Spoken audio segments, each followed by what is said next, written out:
تو آج ہم ایک خاص روایت کا جائزہ لے رہے ہیں۔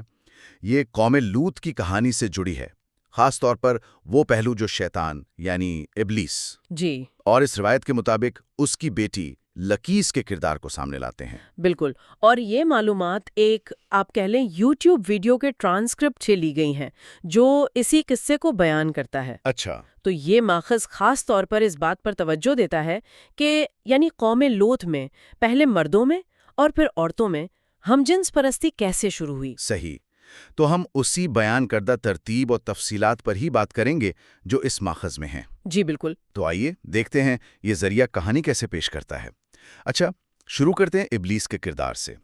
تو ماخذ کہتا ہے کہ شیطان وہ تو بنی آدم کا کھلا دشمن ہے، جی ہاں، اور اس کی اولاد بھی ہیں جو مختلف طریقوں سے انسانوں کو گمراہ کرنے پر لگی ہوئی ہے، ہاں وہ کچھ مثالیں بھی دیتا ہے نا، جیسے وہ والہان نماز میں۔ جی ولہان نماز میں وسوسہ ڈالتا ہے یا مرہ موسیقی کو پھیلاتا ہے، لیکن یہاں قوم لوط کے قصے میں بات ذرا مختلف ہے۔ وہ کیسے؟ روایت یہ بتاتی ہے کہ ابلیس خود ایک پرکشش نوجوان کی شکل میں آیا سدوم شہر میں۔ اچھا، خود ہی آ گیا؟ جی، تاکہ مردوں کو ایک نئے گناہ کی طرف مائل کر سکے۔ اور ماخذ کے مطابق اس نے مردوں کو آپس میں ہی جنسی تسکین حاصل کرنا سکھایا۔ جی، اور یہ چیز اتنی پھیلی، اتنی عام ہو گئی کہ وہ کھلے عام چوراہوں پر یہ کرنے لگے تھے۔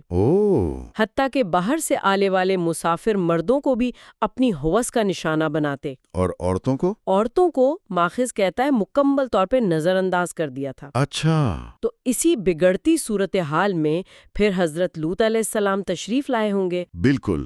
اللہ تعالیٰ نے انہیں نبی بنا کر بھیجا اور انہوں نے اپنی قوم کو بہت سمجھایا۔ کیا کہا انہوں نے؟ کچھ یاد ہے ماخذ سے؟ جی، ماخذ میں ذکر ہے۔ انہوں نے کہا کہ تم وہ بے حیائی کا کام کرتے ہو جو تم سے پہلے دنیا میں کسی نے نہیں کیا۔ تم مردوں سے اپنی خواہش پوری کرتے ہو اور عورتوں کا راستہ چھوڑ بیٹھے ہو۔ جی، تم لوگ تو حد سے ہی گزر گئے ہو۔ لیکن قوم نے ظاہر نہیں مانی ہوگی۔ بالکل نہیں۔ ماخذ کہتا ہے انہوں نے نہ صرف بات رد کی بلکہ الٹا حضرت لوط علیہ السلام کو ہی بستی سے نکالنے کی دھمکیاں دینے لگے۔ لا حول ولا قوت۔ تو ذریعہ اسے صرف ایک گناہ نہیں سمجھتا۔ نہیں، وہ اسے خدائی تخلیق کا جو نظام ہے، جو خاندانی ڈھانچہ ہے، اس کی خلاف ورزی قرار دیتا ہے۔ اچھا، تو جب مرد اس حد تک چلے گئے، عورتوں کو چھوڑ دیا، جی، تو پھر کیا ہوا؟ تو اس روایت کے مطابق ابلیس نے اگلی چال چلی۔ اس بار عورتوں کو نشانہ بنایا۔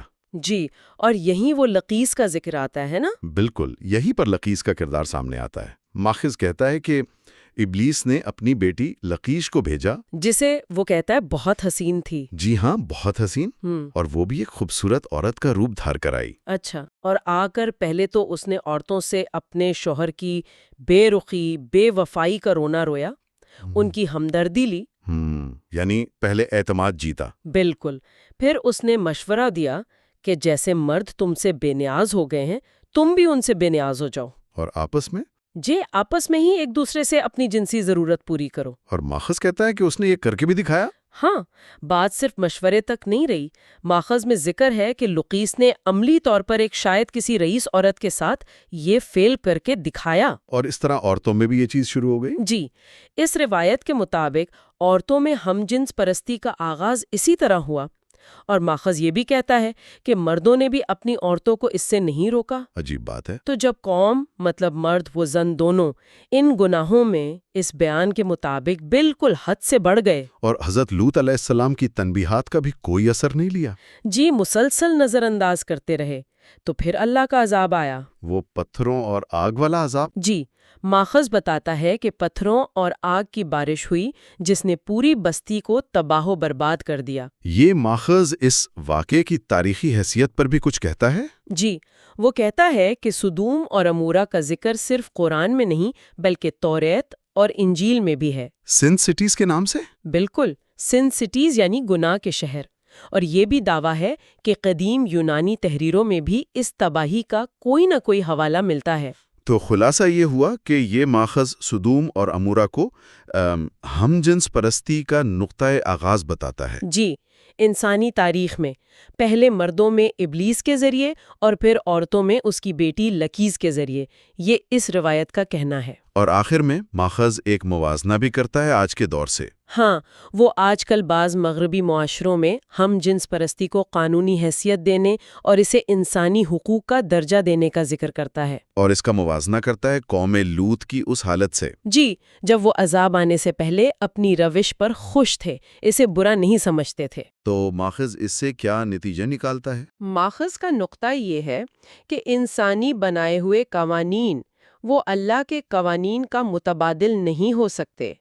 یہ اس ماخذ کا اپنا تجزیہ ہے۔ تو آج ہم نے اس مخصوص ذریعے کی روشنی میں قوم لوط، ابلیس اور لقیز سے متعلق اس ایک روایت کا جائزہ لیا۔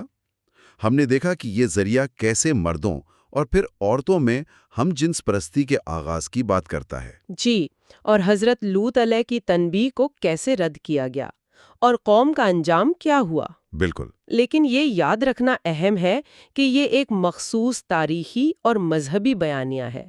یہ اس واقعے کو ایک خاص زاویے سے پیش کرتا ہے۔ صحیح۔ تو سامعین کے لیے شاید ایک بات سوچنے کی یہ ہو سکتی ہے کہ جیسا کہ اس ماخذ میں دکھایا گیا، مختلف تاریخی اور مذہبی روایات کیسے وقت کے ساتھ ساتھ سماجی اقدار، رویوں اور ان کی تشریحات پر اثر ڈالتی ہیں۔ جی، یہ ایک اہم نقطہ ہے۔